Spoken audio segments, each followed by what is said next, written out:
그럼 국산 임플란트 중에서 어떤 걸 해야 되냐? 네, 저는 이제 환자분들에게 드리는 말씀은 안녕하세요, 여러분의 아는 의사 신승환입니다. 임플란트를 선택하는 요령에 대해서 제가 좀 말씀을 드리려고 합니다. 임플란트가 이제 병원마다 몇 가지 종류들이 있는데 병원의 원장님들이 이제 선택을 해서 구비를 해놓고 환자분들에게 이제 선택을 할 수 있게끔 해드리죠. 저희도 이제 보통 한 3가지 정도 임플란트를 환자분들에게 권해드리고 있어요. 그 중에서 이제 환자분들이 뭐 맞는 거를 선택해서 시술을 하게 되는데요. 환자분들이 일단 선택을 하실 때 어떤 걸 선택해야 뭐 바른 건지 뭐 혹은 이제 환자분들이 궁금해하는 건 그거잖아요, 그죠?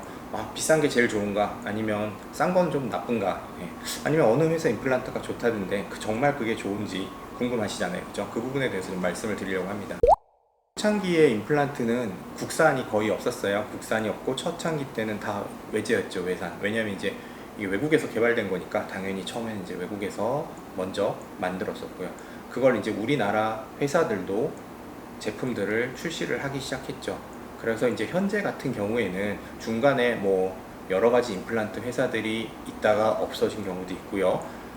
유명한 우리나라의 임플란트 회사들도 제품을 출시했다가 생각보다 그 제품이 성능이 떨어져서 중간에 폐기되고 중단한 경우들도 분명 있습니다. 근데 지금 같은 경우에는 이제 오랫동안 우리나라에 연구된 데이터들이라든지 상품을 출시해서 이게 10년 넘게 환자분들이 사용을 한 데이터들이 쌓여 있기 때문에 이제는 이제 국산 임플란트에 대해서도 믿어도 괜찮다라고 저는 생각을 해요. 그래서 저도 초기에는 외산 임플란트들을 같이 식립을 하고 환자분들에게 원하시는 분들에게는 시술을 해드렸지만 현재는 이제 국산 임플란트만 사용을 하고 있어요.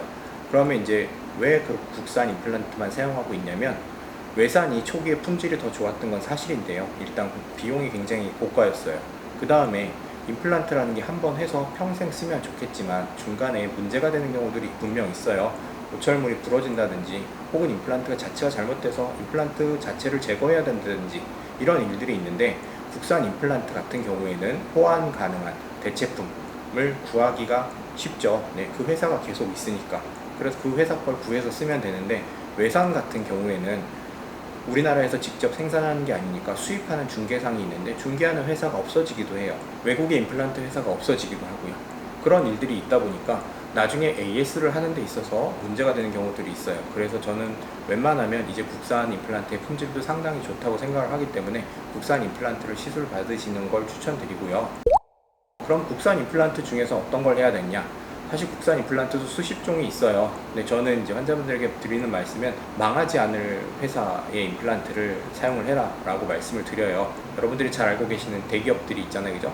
삼성, LG, 현대 이런 회사들은 쭉 이어져 왔고 앞으로도 이어지기 때문에 사실 그런 회사의 전자제품, 가전제품, 자동차 이런 것들이 다른 것보다 조금 더 비싸더라도 사람들이 그에 대한 믿음이 있기 때문에 조금 더 비싼 비용을 내고 구매를 한다라고 생각을 합니다.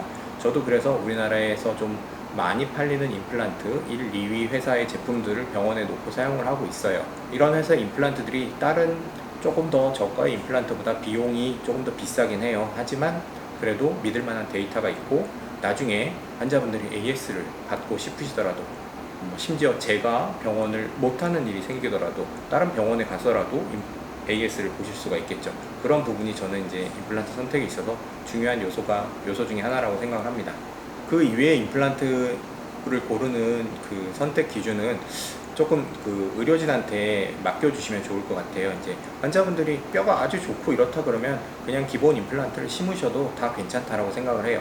하지만 이제 환자분의 뼈 상태나 이런 것들이 아니면 고리식을 해야 되는 양이 많았다든지 그러면 아무래도 어떤 회사 임플란트 중에서는 조금 더 골 결합력이 높은 제품들이 있거든요. 그런 제품들을 선택해서 사용하시는 게 환자분이 앞으로 믿고 쓰시는데 더 도움이 되실 것 같아요. 두 번째는 이제 디지털 임플란트에 이제 꼭 해야 되는지 궁금해 하시는 분이 많으신데요. 디지털 임플란트는 하면 무조건 장점은 있어요. 아무래도 한 번 더 모의수술 단계를 거치기 때문에 조금 더 정교한 부분이 있는데요. 이제 어려운 경우, 예를 들어서 이제 전체에 다 하는 전악 임플란트라든지 아니면 환자분의 뼈 모양이 상당히 안 좋다든지 아니면 환자분이 이제 입을 좀 잘 못 벌려서 수술할 때 이게 너무 힘든 거예요. 입을 벌리고 그걸 맞춰보기가 너무 힘들 때 이런 경우라면 디지털 임플란트를 사용하시는 게 좋고요. 그게 아니고 일반적인 경우라면, 경험이 많으신 선생님이라면 굳이 디지털 임플란트를 사용하지 않더라도 좋은 결과를 얻으실 수 있을 거예요. 네, 그 다음에 이제 당일 임플란트가 있는데요. 당일 임플란트는 말 그대로 오늘 하루에 수술해서 보철물까지 다 올라가는 방법이죠. 혹은 기존 치아가 있었다면 기존 치아를 발치하고 그 자리에 임플란트를 심고 거기다 이까지 만들어 드리는 방법이 당일 임플란트인데요. 근데 환자분들이 생각할 때는 고통을 한 번에 끝낼 수 있으니까 제일 좋지 않냐, 제일 편하지 않냐라고들 생각을 많이 하세요. 그렇게 한 번에 다 잘 끝날 수 있으면 정말 좋은 방법이죠. 하지만 현실적으로는 좀 제약이 있어요. 뭐냐면 우리 치아 사이즈는 좀 큽니다. 시술되어지는 임플란트보다 좀 커요. 보통 어금니 같은 경우에 어금니의 폭경이 한 1cm 전후가 돼요. 하지만 저희가 심는 임플란트 중에 두꺼운 게 4에서 5mm 정도예요. 혹은 더 두꺼운 임플란트들이 있지만 아주 두꺼운 것들은 아주 제한된 경우에 사용을 하거든요. 그러면 치아는 이만한데 임플란트는 작잖아요. 그러면 틈이 생기겠죠. 그 틈에다가 어쩔 수 없이 고리식을 추가로 좀 더 하셔야 돼요. 그 다음에 아직 입 뺀 자리가 이를 빼고 나면 잇몸이 이렇게 열려있는 구멍이 있을 거예요.